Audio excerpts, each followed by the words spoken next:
So I'm here with Countess Velathra. Countess Velathra. I've got you here to talk about your upcoming EP. Well, it's not just an EP, but it's also there's going to be a single and then an EP. So yeah, mark your calendars, and at the end of the year there'll be another surprise for you Ravens. Right, so the Ravens, your fan club, does the name of the Ravens have any significance? Well, I thought of the EP name, The Ravens, or just Ravens, and I was like, how about that as a fan club name? Because I feel like calling it Bats is so cliche. Like, I try and avoid any, outside of my name, I don't really, care for vampiric imagery because it's so cliche and, like darker styles of rock and yeah. Okay, so that visual aspect of goth, how do you feel that ties in with your music and your visual? Like, how do those two blend together? I don't really know because I can't really see very well. I'm more focused on the audio side of things. What about the way you dress? The way I dress.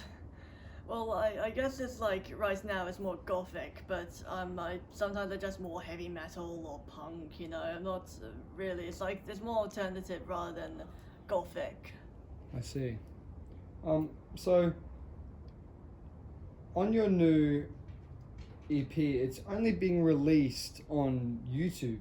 So why did you choose YouTube as your primary platform for release, and what does it offer for the Ravens that mainstream streaming doesn't?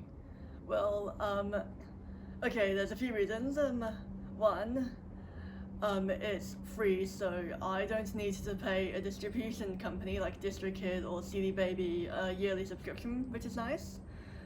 And it's also free for my fan base to access without paying an annoying subscription.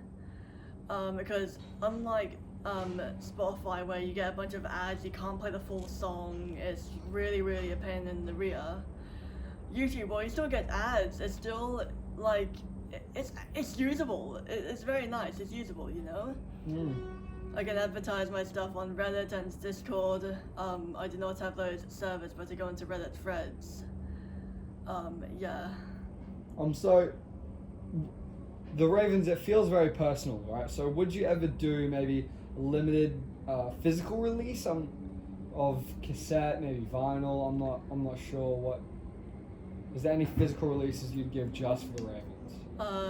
No, because I don't know how to, it sounds very expensive. I'd rather just do digital. Oh, right. But I do have a fan club called the Raven Circle.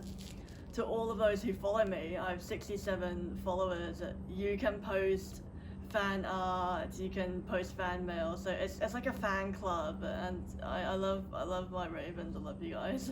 And so do the Ravens in the Raven Circle, do they get any early access to anything, or do you see them more as a part of the creative process itself? They're not something that gets their own special treatment. Well, I'm not too sure really. I do try and keep my music accessible for them, and on the EP or on a release I have a very special song dedicated to them. But I don't really give them any exclusives in the Raven Circle. It's not like a membership type thing where you have emojis or whatever. Okay. And just one last thing, I was wondering what kind of people you think the Ravens are, and what binds them together as a people, not just as your fans. Well, I don't believe I've met any in person. But What do you think? well, I think it's like in the alternative goth punk scene. I don't really consider myself goth because outside of making goth music, I actually listen to a lot of other genres like rap, like Kanye West, Kendrick Lamar. My brother loves that stuff. Pop, 80s pop like Michael Jackson, Madonna, and also modern pop like Katy Perry, and Adele. release the keys. Yeah. Alright, very cool. Thank you very much, Countess Velathra. No worries. Alright.